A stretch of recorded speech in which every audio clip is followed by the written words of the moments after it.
Good morning. It is Tuesday, July 23rd. My name is Rob.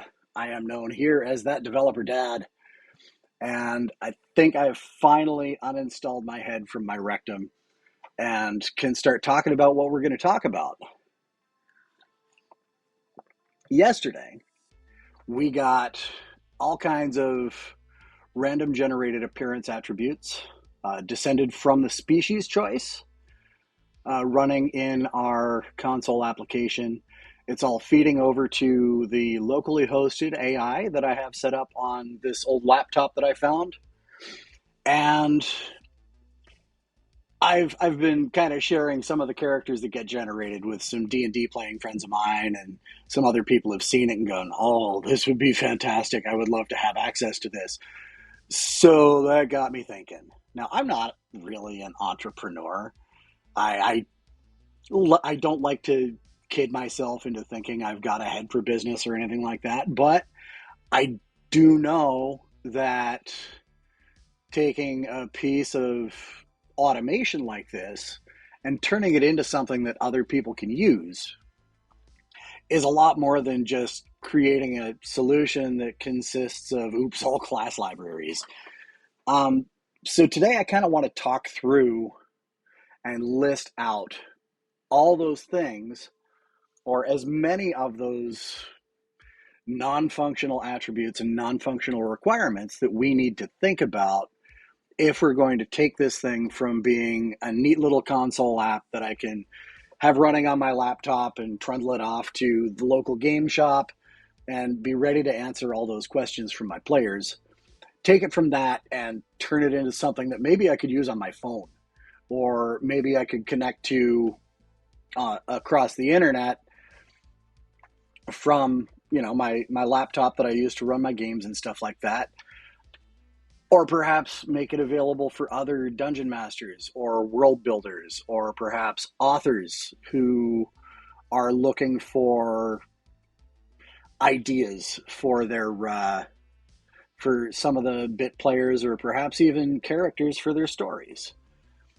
So let's flip over to PowerPoint. I'm going to use that because it's as good a whiteboard as I can think of for this type of thinking, and we'll be able to kind of organize our thoughts and all that stuff.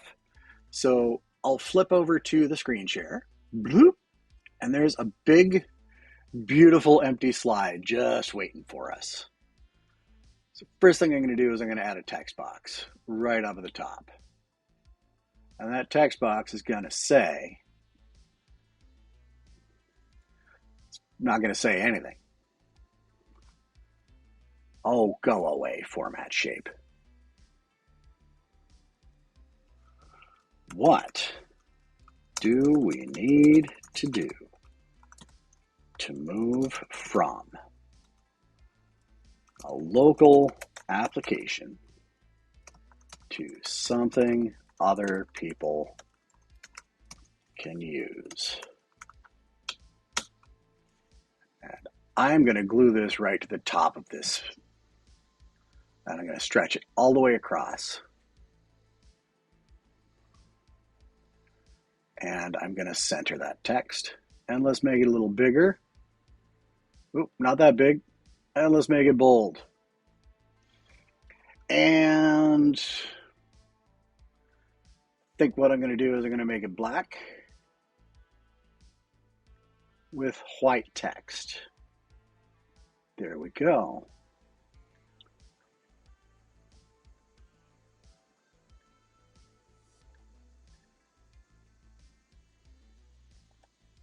And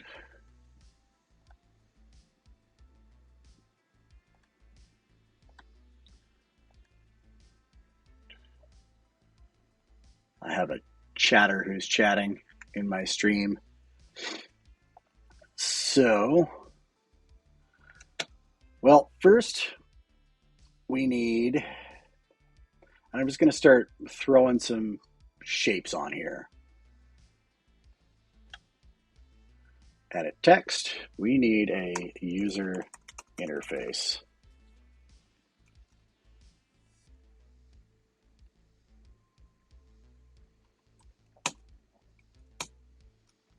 we need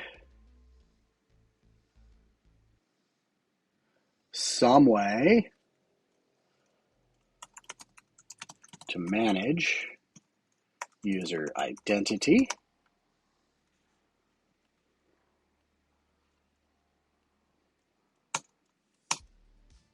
We need some way to manage user permissions. And why do we need these things? Well, we don't want somebody to log in as themselves and have access to characters that somebody else has generated. We don't want somebody to log in under a free account and be able to start using parts of the application that actually cost a significant amount of money to use.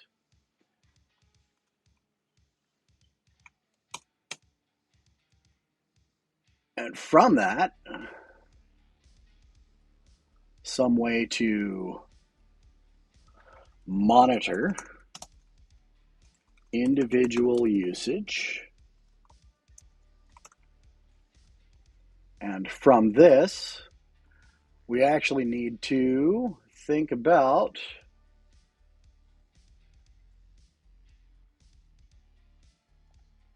edit text, LLM usage, and storage.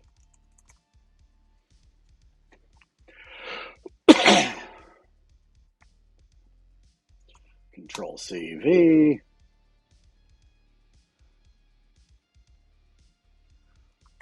Prevent bad people from doing bad things. That just falls into overall security. I'm just going to trademark bad things. I don't trademark it, but it's a funny use of the trademark thing.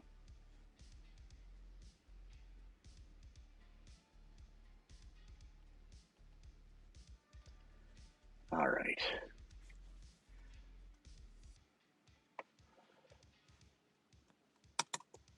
We need a way get code from where it is to where it's hosted.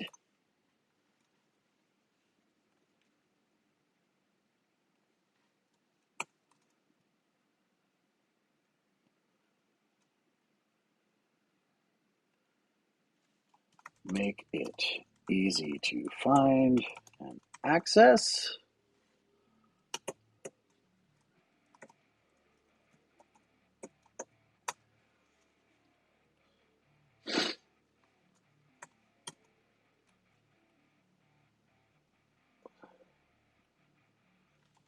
Keep the costs to run the app low. And this is a huge priority of mine because I'm broke.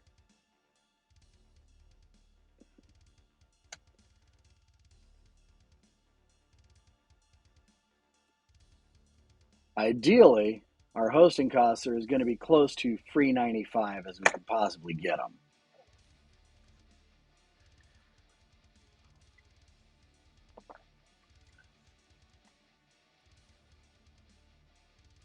So let's start categorizing these things. I'm going to pull all of these guys down here.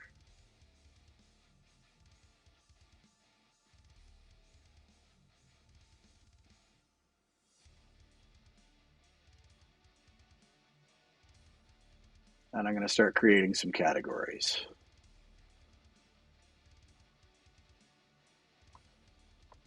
And again, we're just going to use shapes, simple shapes. And this is going to be category 1. I want to change the fill color on this. And let's make it green. We'll do another one.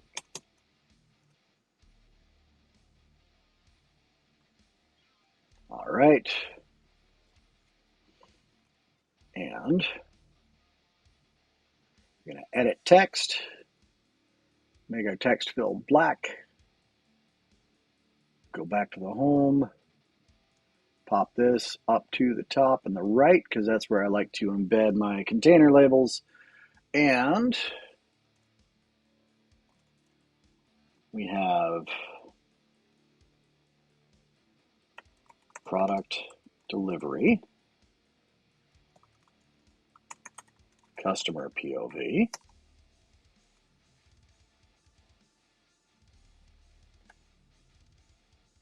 I'm going to edit my text over here, black, right, top, product delivery,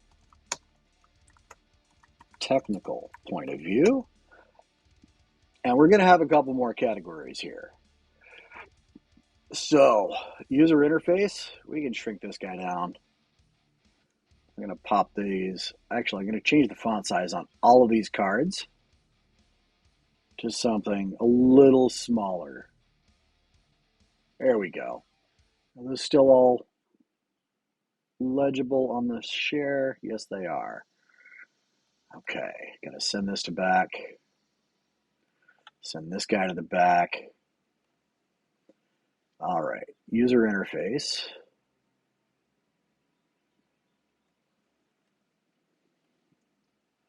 This can shrink down.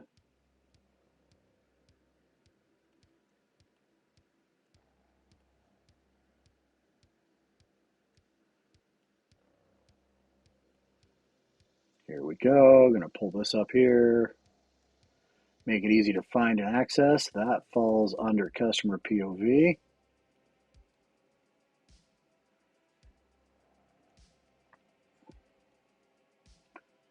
Some way to monitor individual usage. That means this. I'm going to shrink both of these guys down a little bit. Pull them up here. This is sort of both, as are these others. So I'm going to shrink this down.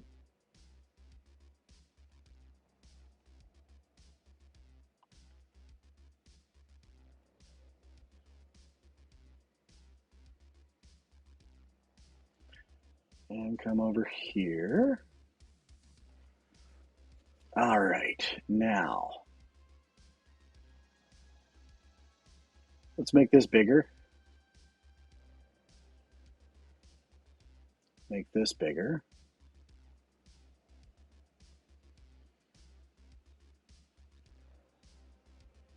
These two, actually I'm going to pull these back down here.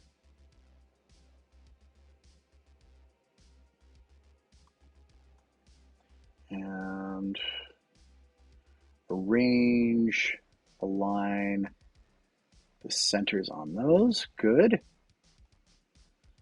Pull this up here.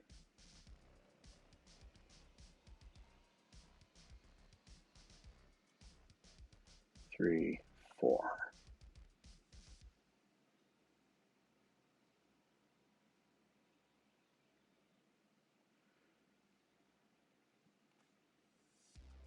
These are both technical concerns.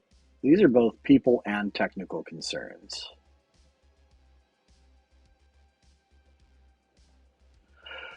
We're also going to need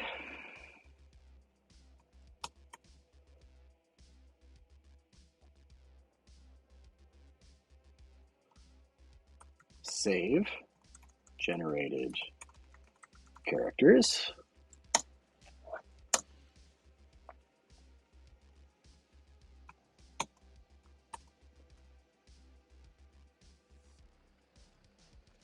Manage the user's collection of generated characters.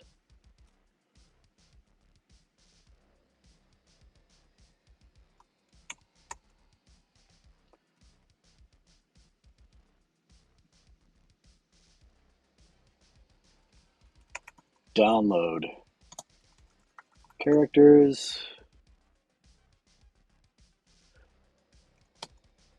If we are going to be collecting information about users and their stuff,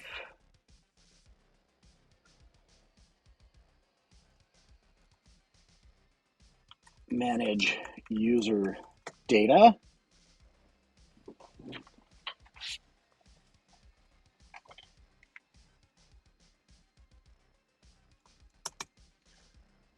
Gonna need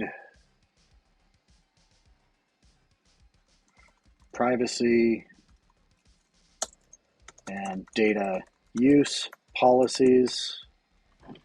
The data use policies are exceptionally important to call out because we are using AI capabilities.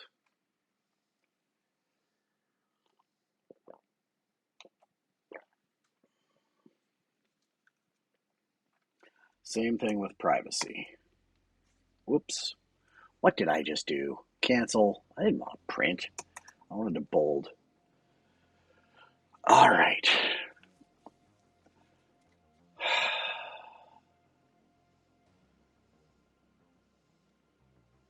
We're going to need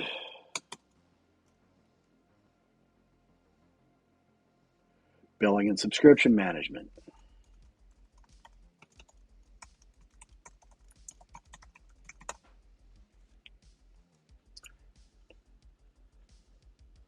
And billing is all aspects of billing. Because like I said, I can't afford to run this thing for free. Or I can't afford to run it as free to use for especially the AI stuff.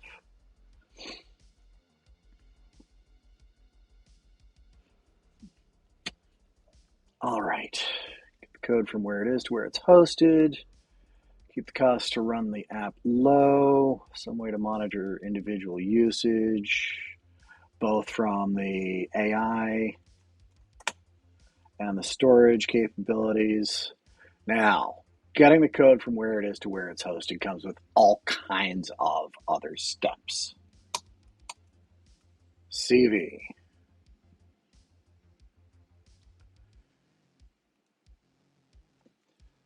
Cloud hosting architecture.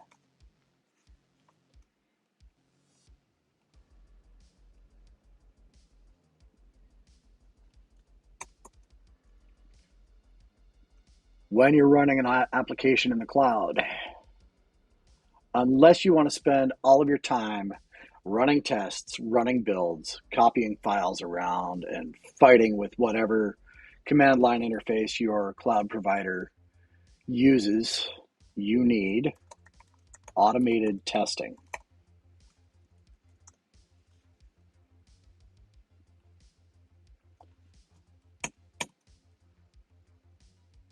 You need automated deployments.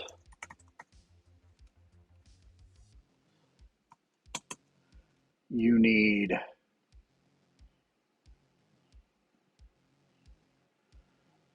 automated quality checks.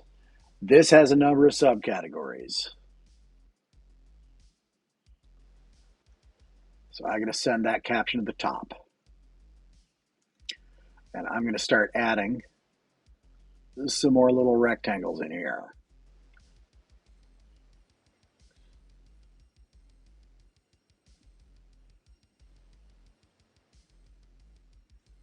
And I want to change the color of that shape to a lighter blue. There we go. We're still going to use black text. Code. I want to use a smaller font there. So we want to have automatic quality checks on our code. We also want automated security profiling done.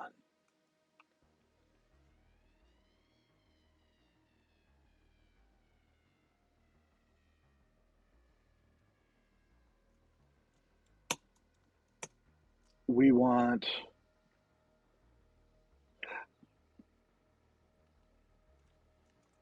performance tests.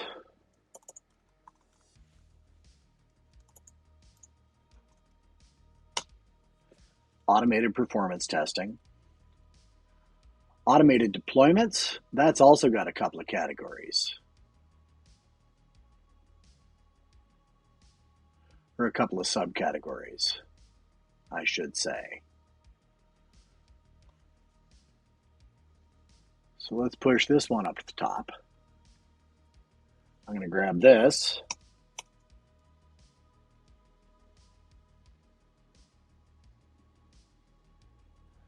Not only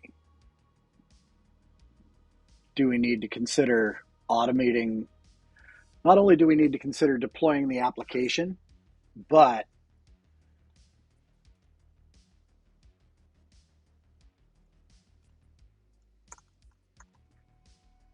rollback.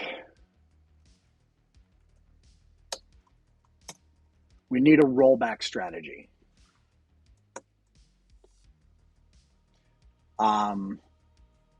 We need a way to immediately or very quickly revert any changes that we deploy to our production environment if something goes horribly wrong. Like, let's say we missed a test or a test case or whatever. We forgot to check something that we're introducing, and it causes huge problems throughout our application. We need to have a way to very quickly, ideally, push a button and have the system automatically roll itself back to the last time it was good.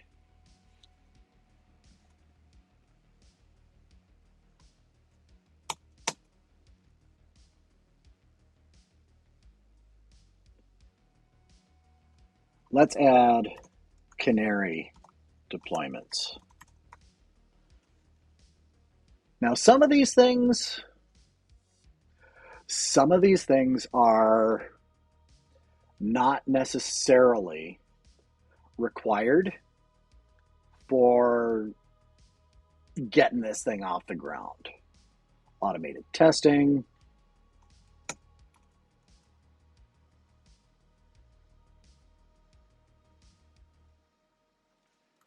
Scaling plans. If we're not going to have automated scaling, we at least have to have a plan for how we're going to do it when it's time to do it, if it's time to do it. We also need a lot of monitoring.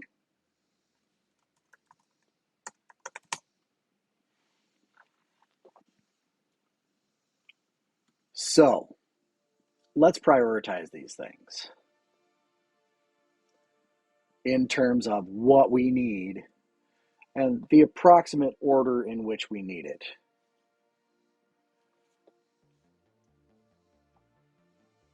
I would say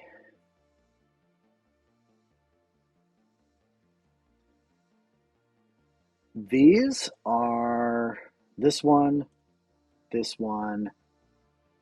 and this one. Those are missing features. So we need to do something about those before we go much further. So I'm going to make these a dark orange. Our UI, these are going to be a whole lot easier to work on once we have a UI. So I'm going to prioritize that one to higher need.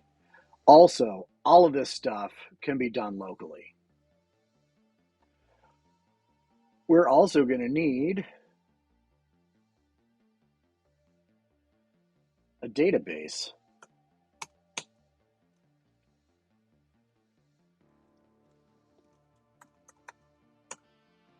storage resource. That's missing. We're going to need that.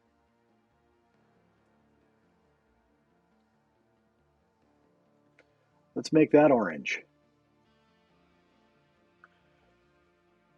Scaling plans, I'm going to make that one.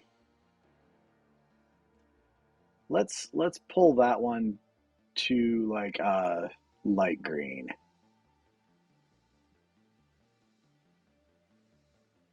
We don't really need to worry about that one yet.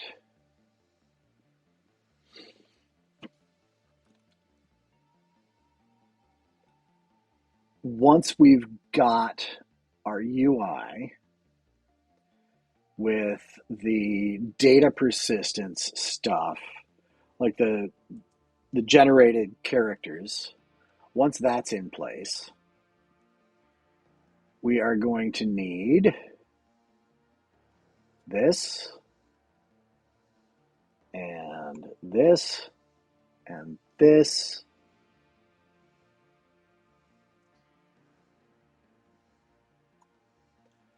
Let's make those yellow, or at least a lighter orange. Yeah. Let's make all that text black.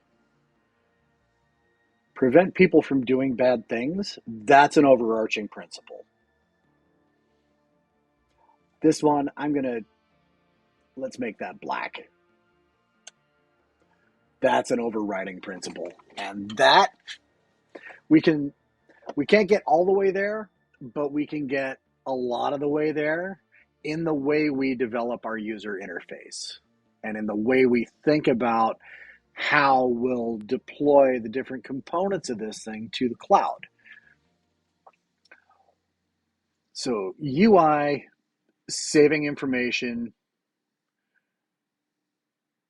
managing user identity, I think I'm rethinking the priority on that. We're going to need a user store right up front so that we can link the user to the characters that they've generated.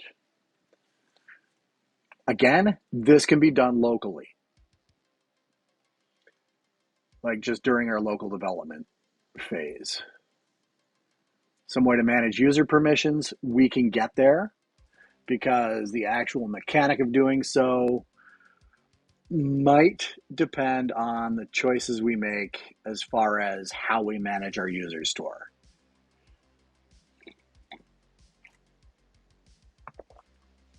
Once we've got all of the things in the dark orange, we can tackle these, and they're going to go to that salmon color. And turn the text black. There we go.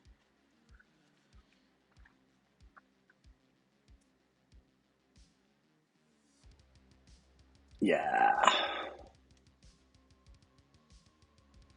I'm going to make that one match too. There we go. Then we got to think about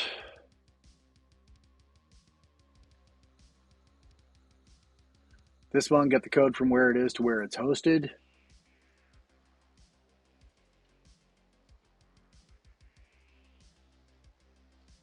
That one, that's going to have to come after we've gotten these. So that's going to go to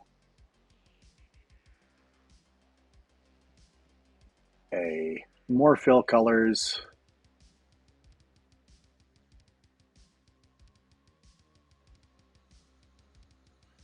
Ew, I don't like that baby shit color.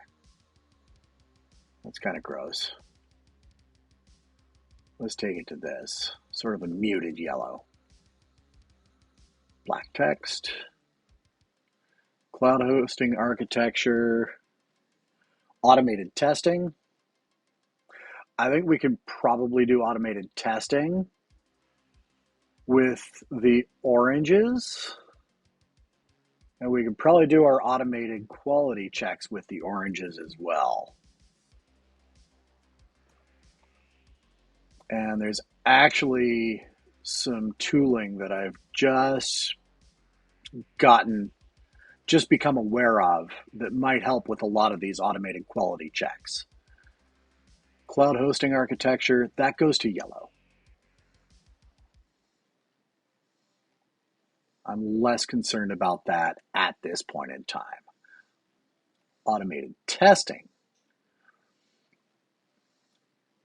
Let's take that to the dark orange. This is going to go to the medium orange. Because if I haven't got anything to automate, there's no sense worrying about it yet. Code and security within here are going to be higher priority. Performance is going to be lower priority.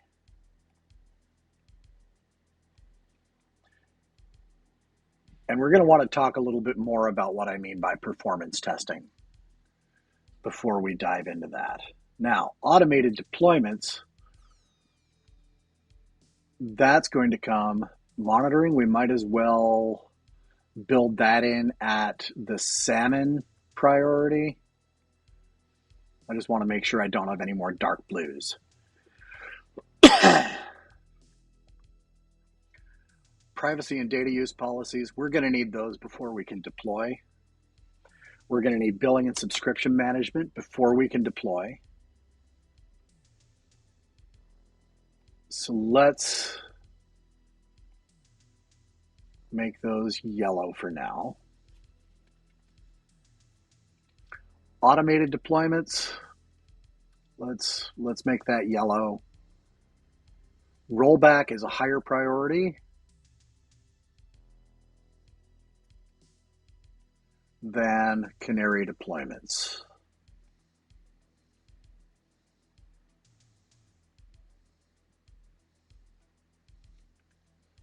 And because I'm using green as a color code, I need to change the shape fill on these guys to a light gray for neutrality. This must be an overarching concern, so we're going to turn that white text on a black background. And then making it easy to find and access, that's marketing. I'm going to push that even lighter green than the rest of this stuff that's currently, I'm aware of it, but I don't really need to worry about it at this point in time. So, prioritizing these things.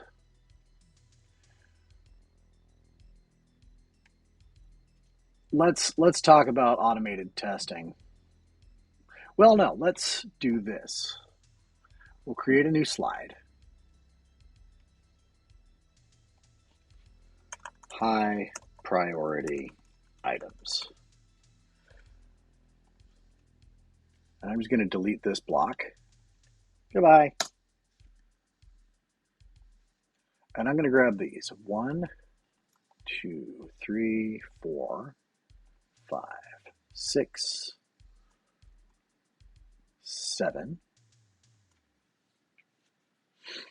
And let's go ahead and bring monitoring in at the same time. Copy. Now, why do I consider these to be my high priority items?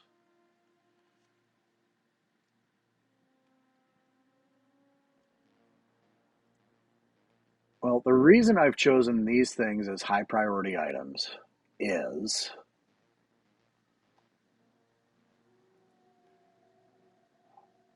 without a user interface, we don't have anything. We're pointless. I don't know if you've ever watched that show Forged in Fire. The judges like to say, the handle on the knife is everything. If you don't have a handle on your knife, all you have is a sharp piece of metal.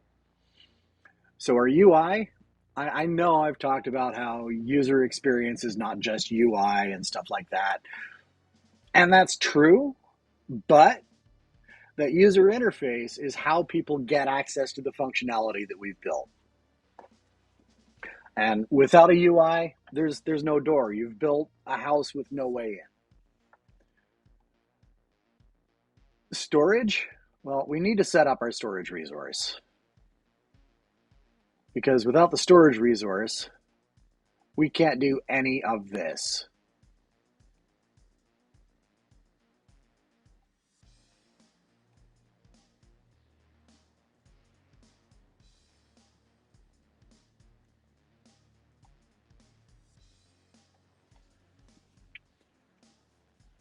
And as far as automated testing goes, that's just sort of an important cross-cutting concern, as is monitoring.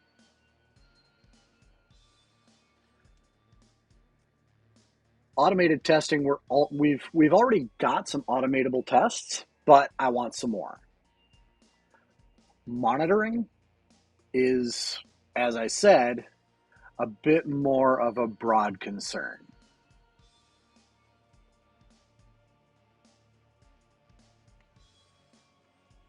So what goes into monitoring?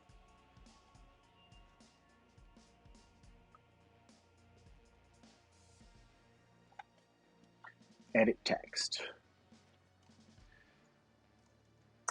What is monitoring? 1. Logging. And I want to pull this text all the way up to the top. Up we go. Boop. If you don't make the sound effects, it doesn't work. So, logging really just helps with debugging and finding inefficiencies. 2. Usage helps know how much we're spending on hosting and resource costs. Who's using what, when, and how is it being used? 3. Can help identify UX friction.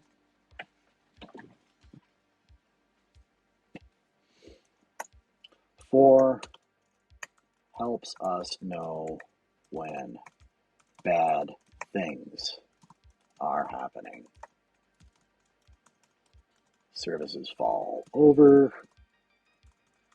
databases get locked up,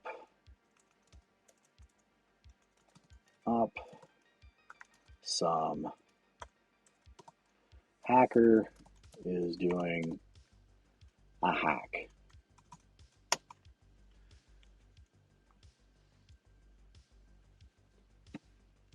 And all of those things, well, many of them involve some changes to our code. Some of them involve how we set up the services when they're hosted in the cloud. And ideally, we'll have one place to see all these things. Automated testing.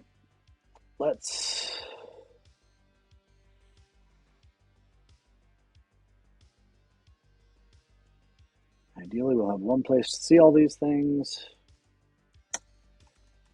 Many of these items can be solved with coding standards. And I'm going to grab everything in this block. Give me all the text. And we're going to pop that down in size. We just need to determine what those coding standards are going to be. Automated testing.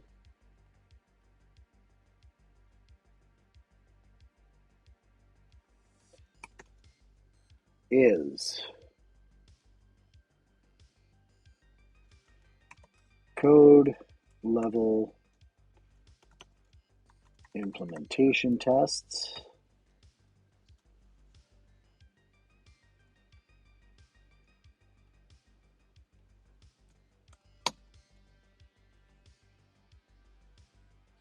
contract testing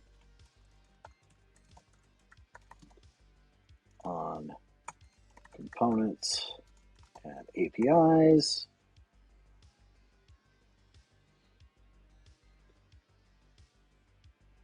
I'll pull that up here. Reorganize this a little bit. We have code level, implementation tests, contract testing,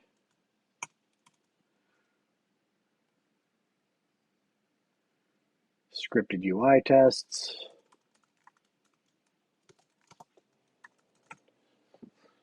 which I have zero experience doing.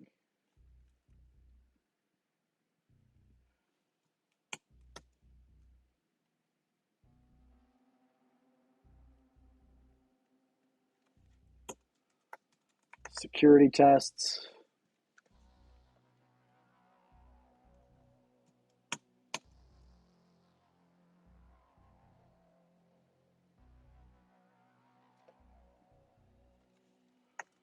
performance or load tests, and that's more about getting benchmarks. We can't develop a scaling strategy until we understand what the maximum acceptable load for each of our components is.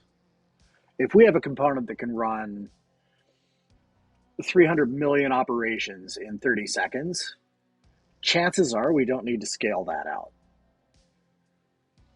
If we have a component that does bog down or start to cause problems when it starts to receive more than 20 concurrent, or when it starts to run more than 20 operations at the same time, maybe that's one that we need to consider adding to an autoscaler strategy or something like that.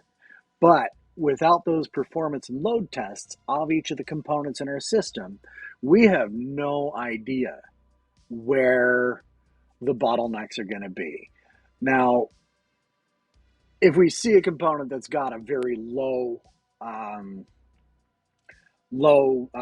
stress tolerance, maybe that's a signal that we need to go in and optimize some of the code, or maybe that's just how it is.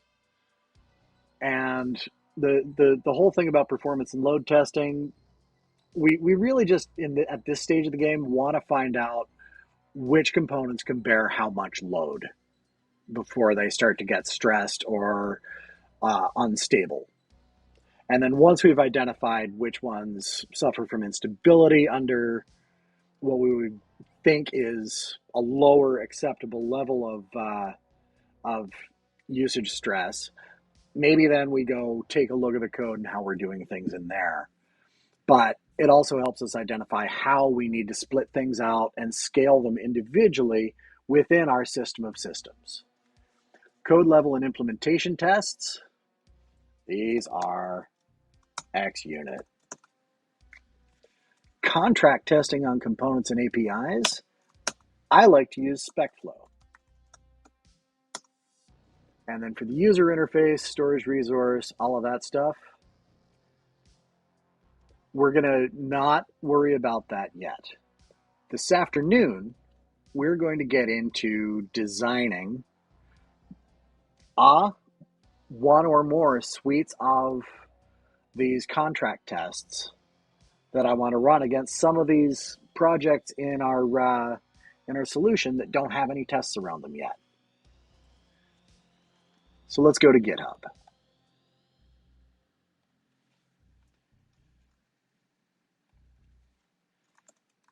GitHub, and I want to go to here, find the details provided by a species template. I'm going to do a pull request in between streams too. Define contract tests for the intermediate components in our system. managers, API shims, etc.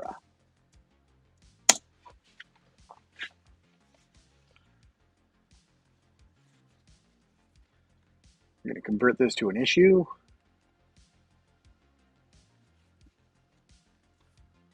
We're going to assign it to myself as soon as my internet decides to behave itself.